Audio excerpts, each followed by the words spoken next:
प्रिय छात्र छात्राओं, चूँकि बिहार एपीओ मेंस का एग्ज़ाम अब 1 माह ही बचा है, अतः आप लोगों को सलाह दी जाती है कि अब जितना स्पीड में हो सकता है आप पढ़ने का प्रयास करिए। मेजर एक्ट का नोट्स भेजा गया है और माइनर एक्ट का नोट्स आज शाम से आपका ये ऐप में ही भेजा जाएगा, टेलीग्राम चैनल पर नहीं भेजा जाएगा। और ऐप में जो ऑप्शन आपका है स्टडी मटेरियल ऑप्शन में जाकर आप पीडीएफ फाइल में नोट्स रहेगा, उसको आप या तो लिख लीजिएगा या उसको वहीं से पढ़ लीजिएगा।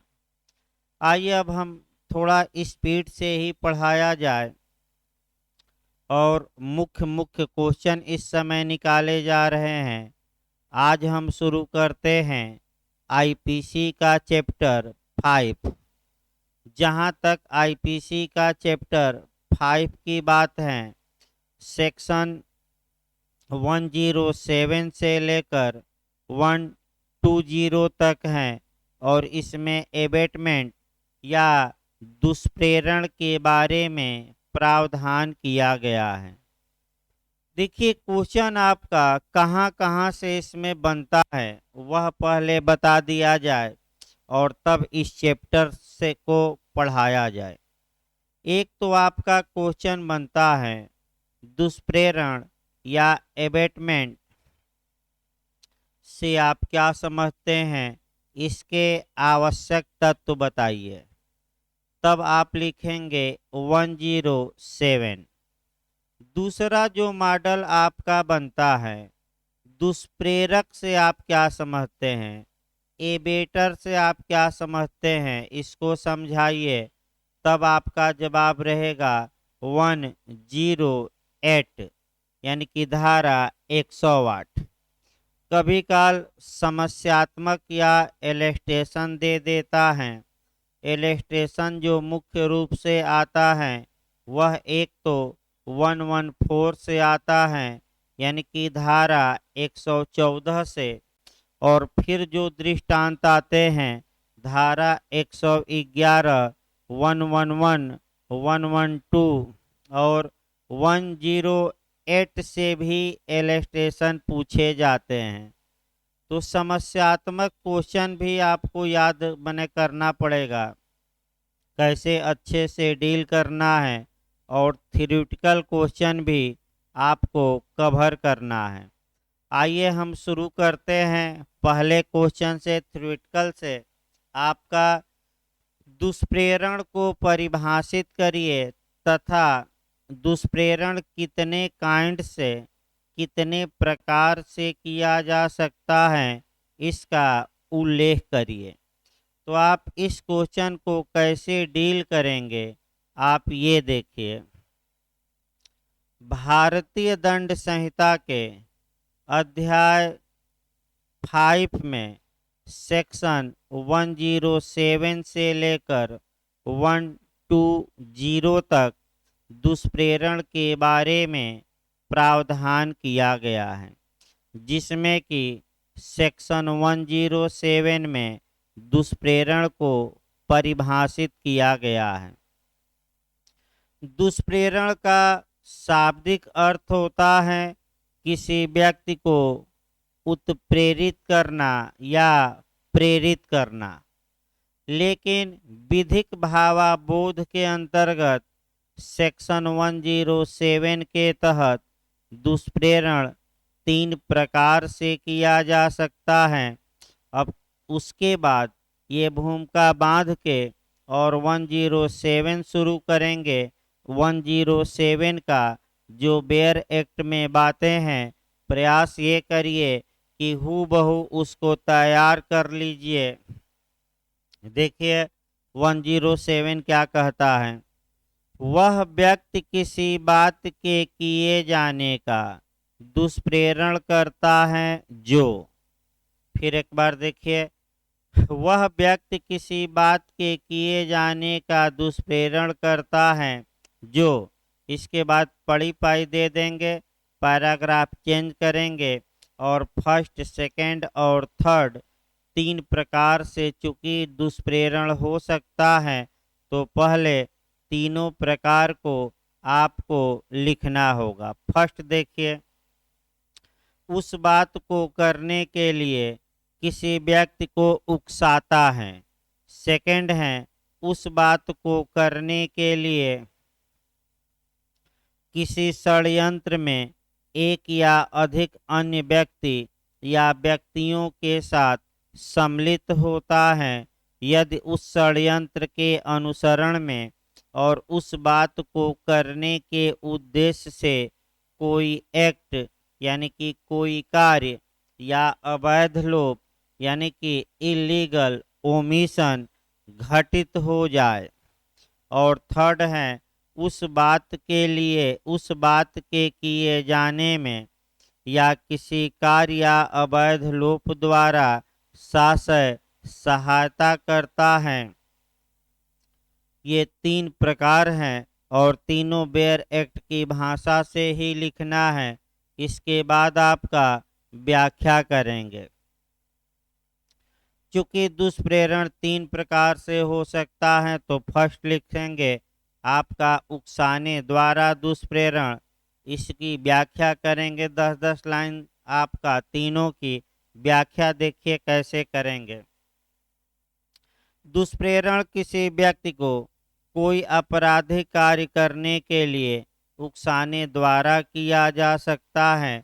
उकसाने का मतलब किसी व्यक्ति को सक्रिय सुझाव देना, बहकाना, प्रार्थना करना, उत्तेजित करना इत्यादि।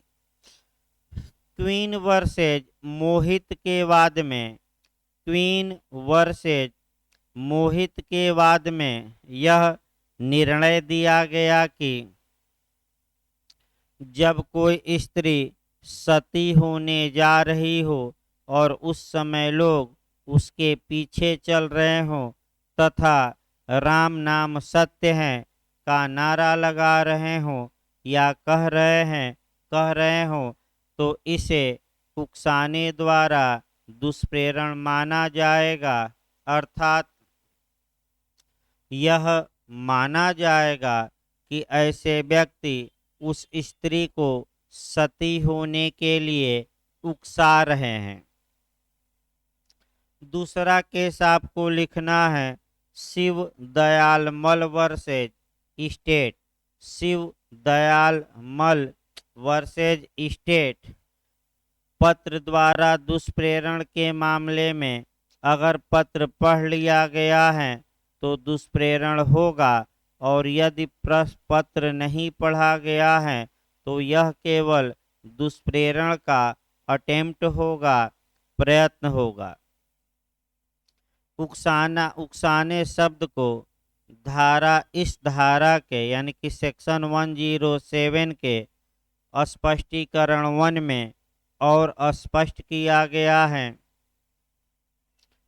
जिसके अनुसार आपका उकसाना 2 प्रकार से हो सकता है, जानबूझकर मिथ्या व्यपदेशन द्वारा और दूसरा किसी सारवान तथ्य को छुपाकर जिसे प्रकट करने के लिए कोई व्यक्ति विधिक रूप से आबद्ध है। अब सेकंड लिखेंगे षड्यंत्र द्वारा दुष्प्रेरण। षड्यंत्र द्वारा दुष्प्रेरण के मामले में यह आवश्यक है कि उस षड्यंत्र के अनुसरण में कोई कार्य किया गया हो। षड्यंत्र के सभी पक्षकारों द्वारा आपस में मिलकर योजना बनाना आवश्यक नहीं है। योजना बनाना आवश्यक नहीं है और षड्यंत्र के अनुसरण में कोई कार्य या अवैध लोप का किया जाना आवश्यक है। लेकिन कोरिलेट भी करेंगे, क्योंकि क्रिमिनल कॉन्स्पिरेसी को, आपराधिक षड्यंत्र को आईपीसी की धारा 120 में ए में अर्थात 120 ए में परिभाषित किया गया है। अतः ये भी याद रखना है कि 120 ए के तहत आपराधिक षड्यंत्र के लिए उस आपराधिक षड्यंत्र करने अपराध के लिए अगर आपराधिक षड्यंत्र किया गया है तो उस षड्यंत्र के अनुसरण में किसी कार्य का किया जाना आवश्यक नहीं होगा। मात्र षड्यंत्र ही व्यक्तियों को दंडित बना देगा। इसके बाद आपका तीसरा जो तरीका है वह है आपका शासक सहायता द्वारा दुष्प्रेरण। इसको भी लिखेंगे अच्छे से। देखिए, दुष्प्रेरण का अपराध किसी व्यक्ति को शासक सहायता प्रदान करके भी किया जा सकता है, लेकिन ऐसी सहायता अपराध किए जाने के पूर्व या अपराध किए जाने के समय की गई हो। सहायता पहुंचाने वाला यह जानता हो कि कोई अपराध किया जा रहा है या किए जाने की संभावना है, या ऐसी सहायता द्वारा वह कार्य सुकर हो गया हो, यानी कि आसान हो गया हो। शासक सहायता शब्द को इस धारा के एक्सप्लेनेशन नंबर 2 में स्पष्ट किया गया है, जिसके अनुसार शासक सहायता 3 प्रकार से हो सकती है। फर्स्ट, कार्य करके शासक सहायता। सेकंड, अवैध लोप करके शासक सहायता। और थर्ड, कार्य को सुकर मने आसान, इजी, सुकर बनाकर शासक सहायता। फिर आप एक केस लिखेंगे, इम्परर वर्सेज उमी का केस। इम्परर वर्सेज उमी के केस में एक पुजारी यह जानता था कि यह जो विवाह वह संपन्न करा रहा है वह बाइगेमी है, दुविवाह है और अवैध विवाह है, फिर भी वह संपन्न कराया, तो उसने शासक सहायता की और कार्य द्वारा की, और इस शासक सहायता से कार्य आसान हो गया। अतः ऐसा पुजारी बाइगेमी के अपराध के दुष्प्रेरण के लिए उत्तरदायी होगा। ये आपका 107 बताया गया। अब आइए जो अगला क्वेश्चन हम देखते हैं, दुष्प्रेरक को परिभाषित करिए, यानी कि एबेटर को परिभाषित करिए। यहाँ से आपका समस्यात्मक क्वेश्चन भी पूछा जाता है, तो पहले भूमिका बांध ली जाए। दुष्प्रेरक की परिभाषा 108 में सेक्शन दी गई है, और दुष्प्रेरक को क्लियर करने के लिए, स्पष्ट करने के लिए 5 एक्सप्लेनेशन दिए गए हैं, 5 स्पष्टीकरण दिए गए हैं, और इन स्पष्टीकरणों को भी आपको बहुत अच्छे से तैयार करना है। तो आइए शुरू किया जाए। आपका एबेटर किसे कहा जाएगा, दुष्प्रेरक किसे कहा जाएगा। देखिए इसकी भूमिका कैसे बांधेंगे। भारतीय दंड संहिता 1860 के अध्याय 5 में सेक्शन 107 से लेकर 120 तक दुष्प्रेरण के बारे में प्रावधान किया गया है, जिसमें सेक्शन 108 में दुष्प्रेरक को परिभाषित करते हुए यह कहा गया है कि वह व्यक्ति अपराध का दुष्प्रेरण करता है, वह व्यक्ति अपराध का दुष्प्रेरण करता है दो पॉइंट बनाए गए हैं ए और बी। देखिए आपका हम बना रहे हैं तोड़कर उसको। फर्स्ट या ए, जो अपराध के किए जाने का दुष्प्रेरण करता है, और सेकंड, जो ऐसे कार्य के किए जाने का दुष्प्रेरण करता है जो अपराध होता, यदि वह कार्य अपराध करने के लिए विधि के अनुसार समर्थ व्यक्ति द्वारा उसी आशय या ज्ञान से किया जाता जो दुष्प्रेरक का है। दुष्प्रेरक शब्द को और स्पष्ट करने के लिए इस धारा में 5 एक्सप्लेशन दिए गए हैं जो निम्नलिखित हैं, यानी कि पांचों स्पष्टीकरण आपको लिखना ही होगा। देखिए, फर्स्ट स्पष्टीकरण है, किसी कार्य के अवैध लोप का दुष्प्रेरण अपराध की कोटि में आ सकेगा, भले ही दुष्प्रेरक उस कार्य को करने के लिए स्वयं आबद्ध न हो। फिर एक बार इसको देखिए, एक्सप्लेनेशन 1, किसी कार्य के अवैध लोप का दुष्प्रेरण अपराध की कोटि में आ सकेगा, भले ही दुष्प्रेरक उस कार्य को करने के लिए स्वयं आबद्ध न हो। सेकंड एक्सप्लेनेशन है, दुष्प्रेरण का अपराध घटित होने के लिए यह आवश्यक नहीं है कि दुष्प्रेरित कार्य किया जाए या अपराध घटित करने के लिए अपेक्षित प्रभाव कारित किया जाए। यानी कि आपका एक्सप्लेनेशन नंबर 2 में यह सिद्धांत समाहित है, यह प्रिंसिपल समाहित है कि दुष्प्रेरण एक अपरिपक्व अपराध है, अपूर्ण अपराध है, इंसिएंट ऑफेंस है, अर्थात दुष्प्रेरण में का दुष्प्रेरित कार्य का किया जाना आवश्यक नहीं है। इसमें एक या दो दृष्टांत डालेंगे।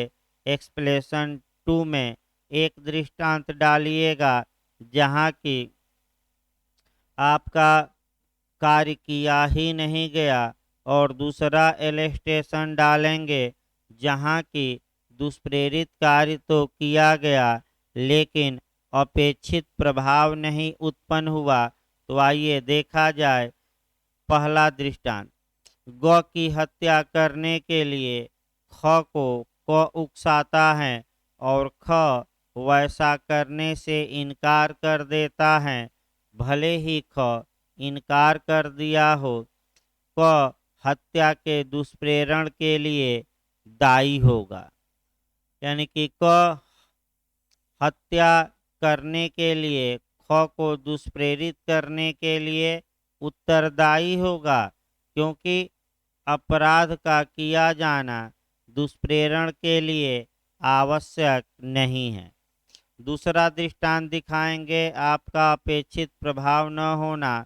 ये देखिए, घ की हत्या करने के लिए ख को क उकसाता है, ख ऐसी उकसाहट के अनुसरण में घ को आघात करता है, विद्ध करता है, घायल कर देता है, घ का घाव अच्छा हो जाता है, तो क यानी कि ए आपका हत्या के दुष्प्रेरण के लिए दंड का भागी होगा, भले ही जिस कार्य के लिए दुष्प्रेरण किया गया था उसका अपेक्षित प्रभाव न निकला हो। एक्सप्लेनेशन नंबर 2 निकला। अब आइए एक्सप्लेनेशन नंबर 3 देखा जाए। स्पष्टीकरण 3 यह बताता है, यह आवश्यक नहीं है कि दुष्प्रेरित व्यक्ति अपराध करने के लिए विधि अनुसार समर्थ हो या उसका वही दूषित आशय या ज्ञान हो जो दुष्प्रेरक का है, या कोई भी दूषित आशय या ज्ञान हो। फिर इसमें भी इलस्ट्रेशन एक देंगे, क दूषित आशय से एक शिशु या पागल को वह कार्य करने के लिए दुष्प्रेरित करता है जो अपराध होगा यदि वह समर्थ व्यक्ति द्वारा किया जाए। कौन ने आपका दुष्प्रेरण का अपराध किया है ये कहा जाएगा। एक्सप्लेशन नंबर 4 भी प्री में भी पूछा जाता है। एक्सप्लेशन नंबर 4 बताता है कि अपराध का दुष्प्रेरण अपराध होने के कारण ऐसे दुष्प्रेरण का दुष्प्रेरण भी अपराध है, यानी कि दुष्प्रेरण का दुष्प्रेरण भी अपराध होगा। ये सीधे कहाँ निगमित हैं, तो आपका जवाब रहेगा एक्सप्लेशन नंबर 4 में। अब आइए एक्सप्लेशन नंबर 5 देखा जाए, लास्ट है। षड्यंत्र द्वारा दुष्प्रेरण का अपराध करने के लिए यह आवश्यक नहीं है कि दुष्प्रेरक उस अपराध को करने वाले व्यक्ति के साथ मिलकर उस अपराध की योजना बनाए। ये पर्याप्त है कि वह उस षड्यंत्र में सम्मिलित हो जिसके अनुसरण में वह अपराध किया जाता है। इस प्रकार आपका 1067 भी समाप्त हो गया और 108 भी। जो इलस्ट्रेशन बचे हैं और या सेक्शन उसको 1-2 दिन में अलग से हम पढ़ाएंगे। अब आइए आपका टिप्पणी में बन जाता है क्रिमिनल कॉन्स्पिरेसी या आपराधिक षड्यंत्र। ये बनता है कि आपराधिक षड्यंत्र को परिभाषित करते हुए इसके आवश्यक तत्व बताइए। ज़्यादातर ये जो आपका डिफिनीशन पूछा गया है, प्रयास ये करना है कि बेयर एक्ट में जो डिफिनीशन है हु बहु यानी कि शब्दशः रटिए और रट कर पहले उतारने का प्रयास करिए। शब्दशः आपको ये परिभाषा रटनी है छोटी छोटी। तो क्रिमिनल कॉन्स्पिरेसी अगर आए तो आपको कैसे डील करना है, कैसे लिखना है, हम ये बता रहे हैं। देखिए, भारतीय दंड संहिता 1860 के अध्याय 5A में सेक्शन 120A तथा 120B में आपराधिक षड्यंत्र के बारे में प्रावधान किया गया है। आपराधिक षड्यंत्र की परिभाषा 120A में दी गई है, जिसके अनुसार के बाद पैराग्राफ चेंज कर देंगे। देखिए क्या कहा गया है। जबकि 2 या 2 से अधिक व्यक्ति कोई अवैध कार्य यानी कि इलीगल एक्ट अथवा कोई सेकंड है कोई ऐसा कार्य, फर्स्ट में है कोई अवैध कार्य, सेकंड है कोई ऐसा कार्य जो अवैध नहीं है, अवैध साधनों द्वारा करने या करवाने को सहमत होते हैं, तब ऐसी सहमति क्रिमिनल कॉन्स्पिरेसी या आपराधिक षड्यंत्र कहलाती है।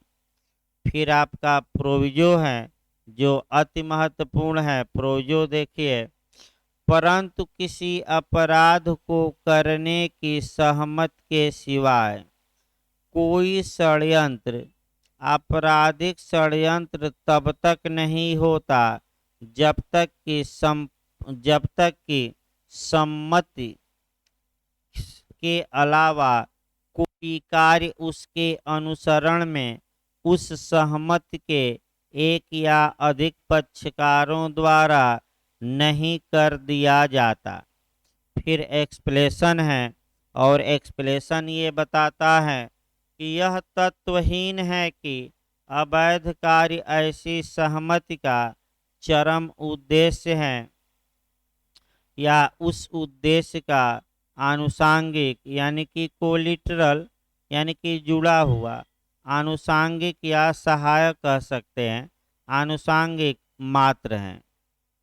ये जो डिफिनीशन है प्रयास करिए रटने का, याद करने का, हु बहु उतारना है और फिर आप लिखेंगे उपर्युक्त परिभाषा के विश्लेषणोपरांत क्रिमिनल ट्रांसपेरेंसी के निम्नलिखित आवश्यक तत्व निष्कर्षित होते हैं या दर्शित होते हैं। अब एसेंशियल जो एलिमेंट हैं इसको आप निकालेंगे। देखिए कैसे निकाला जाता है। फर्स्ट लिखेंगे दो या दो से अधिक व्यक्तियों का होना। सेकंड लिखेंगे ऐसे व्यक्तियों के बीच किसी अवैध कार्य को करने या करवाने के लिए सहमति का होना। तीसरा लिखेंगे ऐसे व्यक्तियों के बीच किसी अवैध कार्य को अवैध साधनों द्वारा करने या करवाने के लिए सहमत होना। और चौथा लिखेंगे ऐसी सहमति के अनुसरण में किसी कार्य का किया जाना। 4 आवश्यक तत्व निकालना है, यानी कि 4 एसेंशियल एलिमेंट निकालना है और उसके बाद आपका डिटेल में देखना है। देखिए अब व्याख्या करनी है इसकी। आपराधिक षड्यंत्र के लिए यह आवश्यक है कि व्यक्तियों की संख्या 2 या 2 से अधिक हो। एक व्यक्ति द्वारा क्रिमिनल ट्रांसपेरेंसी का अपराध नहीं किया जा सकता। इंग्लैंड में पति और पत्नी को एक ही व्यक्ति माना जाता है, अतः वे आपस में क्रिमिनल ट्रांसपेरेंसी के लिए दोषी नहीं होंगे। यानी कि हस्बैंड एंड वाइफ आपका अगर क्रिमिनल ट्रांसपेरेंसी करते हैं तो वह क्रिमिनल ट्रांसपेरेंसी के लिए दंडित नहीं होंगे। लेकिन भारत में पति और पत्नी को एक व्यक्ति नहीं माना जाता और अलग अलग पर्सन माना जाता है। अगर पति पत्नी क्रिमिनल ट्रांसपेरेंसी करते हैं तो भारत में ये दंड के भागी होंगे। फिर आपका लिखना है केस फखरुद्दीन बनाम मध्य प्रदेश राज्य का केस लिखना है और इसमें ये बताना है कि यदि 2 व्यक्तियों पर आपराधिक षड्यंत्र का आरोप लगाया गया हो तथा इनमें से एक दोष मुक्त कर दिया गया हो तो ऐसी दशा में दूसरे व्यक्ति को भी दोष मुक्त कर दिया जाएगा। यानी कि उसे भी दंडित नहीं किया जाएगा, क्योंकि क्रिमिनल ट्रांसपेरेंसी के लिए यह आवश्यक है कि व्यक्तियों की संख्या कम से कम 2 हो। ऐसे व्यक्तियों के बीच किसी अवैध कार्य को करने या करवाने की सहमति का होना आवश्यक है। यदि सहमति किसी अपराध को करने या करवाने के लिए हुई है तो ऐसी दशा में उस सहमति के अनुसरण में किसी कार्य का किया जाना आवश्यक नहीं है। इनलीगल या अवैध शब्द को इस संहिता की धारा 43 में स्पष्ट किया गया है और यह बताया गया है कि अवैध शब्द उस हर बात को लागू है जो अपराध हो या जो विधि द्वारा प्रतिषिद्ध हो या जो सिविल कार्यवाही के लिए आधार उत्पन्न करती हो। यदि किसी ऐसे कार्य को जो अवैध न हो अवैध साधनों द्वारा करने या करवाने के लिए सहमति होती है तो ऐसी सहमति भी आपराधिक षड्यंत्र मानी जाएगी, क्योंकि कानून यह अपेक्षा करता है कि वैध कार्य को वैध साधनों द्वारा ही किया जाना चाहिए, न कि अवैध साधनों द्वारा। ये कानून अपेक्षा करता है। फिर आप केस लिखेंगे रेगिना वर्सेज ब्राउन का केस। रेगिना वर्सेज ब्राउन का केस है, 1858 का केस है। इस केस में यह बताया गया कि यह अवैध नहीं है कि कोई व्यक्ति विरोधी व्यापारी की तुलना में अपना सामान सस्ता बेचे। यानी कि यह अवैध नहीं है कि कोई व्यक्ति विरोधी व्यापारी की तुलना में अपना वस्तु या सामान सस्ता बेचे, किंतु उन व्यापारियों के लिए यह अवैध होगा कि वह संबद्ध होकर, एकजुट होकर सामान बेचने वाले से किसी दिवालिया खरीदार को उधार सामान दिलवाएं, ताकि ऐसे व्यापारी को नुकसान पहुंचे, तो ये आपका क्रिमिनल कॉन्स्पिरेंसी माना जाएगा। क्यों? क्योंकि वैध कार्य ही किया गया, लेकिन जो साधन अपनाया गया वह अवैध था। चूंकि आपराधिक षड्यंत्र गुप्त रूप से फलीभूत होता है, इसका प्रत्यक्ष साक्ष्य मिलना मुश्किल होता है। अतः क्रिमिनल कॉन्स्पिरेंसी को प्रूफ करने के लिए भारतीय साक्ष्य अधिनियम की धारा 10 में, यानी कि 10 में, भारतीय साक्ष्य अधिनियम की धारा 10 में स्पेशल प्रोविजन किया गया है, विशेष प्रावधान किया गया है। इतना आपका क्रिमिनल कॉन्स्पिरेंसी की अगर परिभाषा आए मेंस में तो ये लिखना है। इस प्रकार आपका अध्याय 5 भी समाप्त हो गया और अध्याय 5A भी। अब आइए हम लोग चलते हैं मानव शरीर पर प्रभाव डालने वाले अपराध। यहाँ से भी आपका क्वेश्चन बनता है। सेक्शन पहले बता दिया जाए कि मानव शरीर पर प्रभाव डालने वाले अपराधों में से किस किस सेक्शन से ज़्यादा क्वेश्चन बनने के चांस रहते हैं। देखिए, एक आपका मानव शरीर पर प्रभाव डालने वाले अपराधों का उल्लेख आईपीसी के चैप्टर 16 में किया गया है, सेक्शन 299 से लेकर 377 तक। यानी कि सेक्शन 299 से लेकर 377 तक किया गया है। और यहाँ से आपका निश्चित रूप से क्वेश्चन बनता है। फिर एक बार बता दिया जाए, जो समस्यात्मक क्वेश्चन बनते हैं उसको 5-6 दिन छांट के अलग से आपको बताया जाएगा, ताकि कोई क्वेश्चन बाहर न जाए पढ़ाने से। देखिए, आपका इसमें कहाँ कहाँ से क्वेश्चन बनता है, पहले वो डील कर लिया जाए। एक क्वेश्चन आपका 299 से बनता है, आपराधिक मानव वध को परिभाषित करिए। दूसरा क्वेश्चन आपका 300 से बनता है, मर्डर को परिभाषित करिए।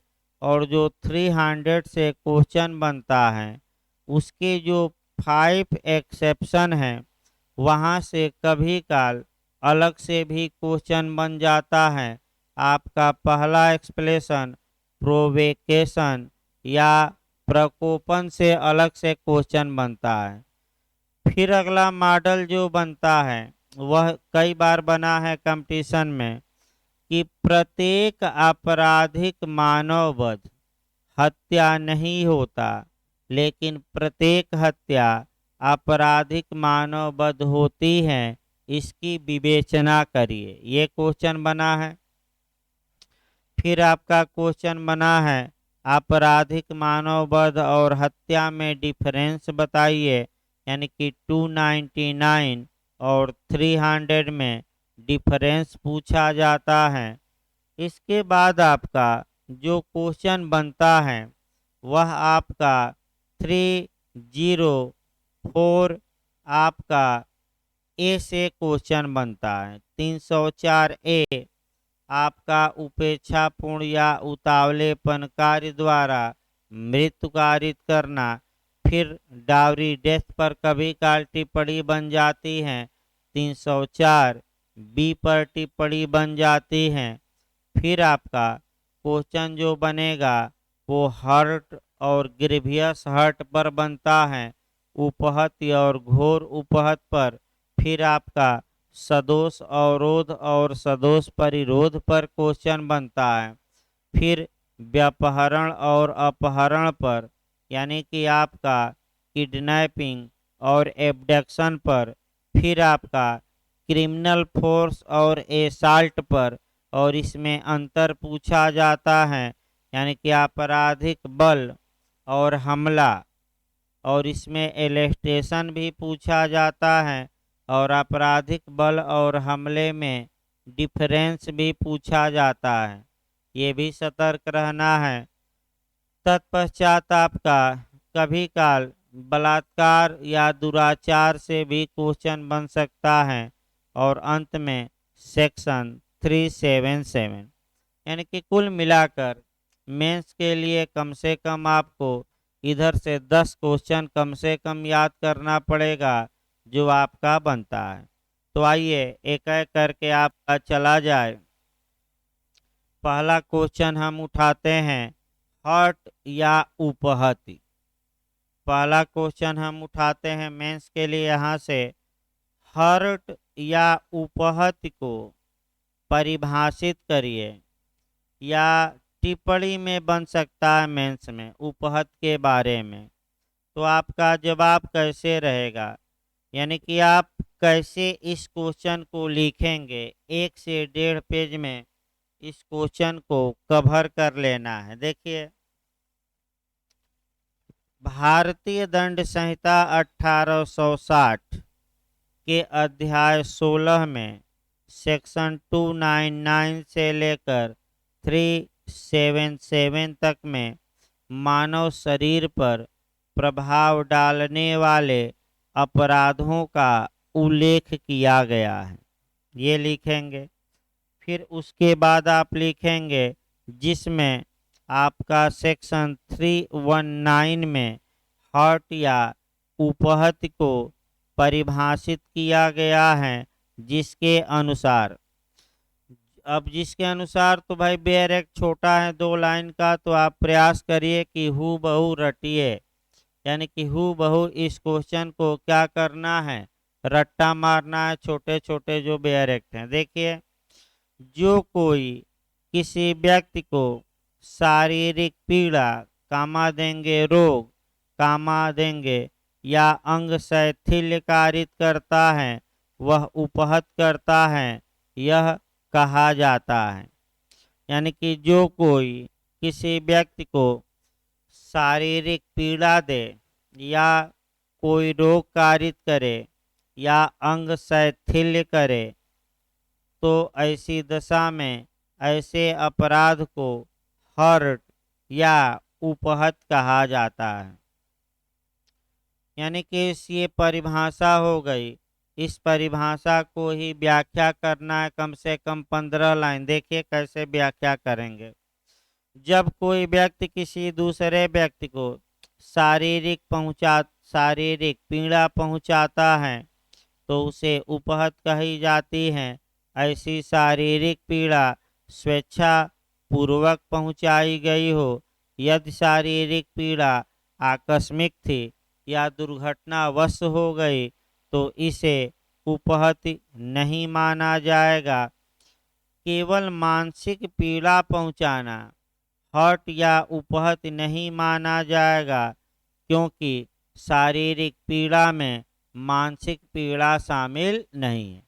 तो क्या क्या पहुंचाया गया हो, या तो शारीरिक पीड़ा या कोई रोग जैसे कोरोना मैंने पहुंचा दिया गया हो जानबूझकर, स्वेच्छा से, यानी कि कोई व्यक्ति यह जानता है कि हमें ये कोरोना बीमारी हुई है और दूसरे को क्या करता है, उसे स्वेच्छापूर्वक जानबूझकर स्पर्श करता है, उस पर थूक देता है या अपना जूठा खिलाता है, तो ये शुद्ध रूप से हर्ट भी माना जाएगा।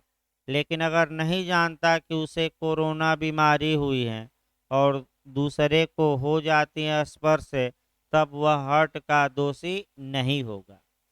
तो केवल शारीरिक पीड़ा ही नहीं, ये भी सतर्क रहना है, रोग कारित करना और आपका अंग शैथिल्य, अंग पर प्रहार करना, ये भी आपका हर्ट माना जाएगा।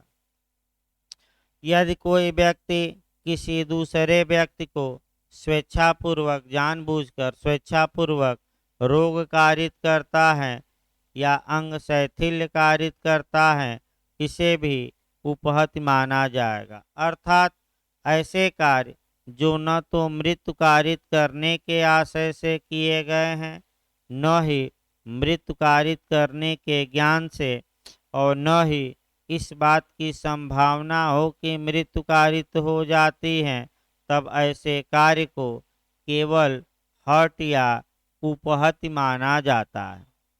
एक केस महत्वपूर्ण है जागेश्वर बनाम इम्परर का। ये केस मेंस में भी आ चुका है, प्री में भी आ चुका है। जागेश्वर वर्सेज इम्परर। जागेश्वर वर्सेज इम्परर के वाद में दो व्यक्ति आपस में लड़ाई कर रहे थे।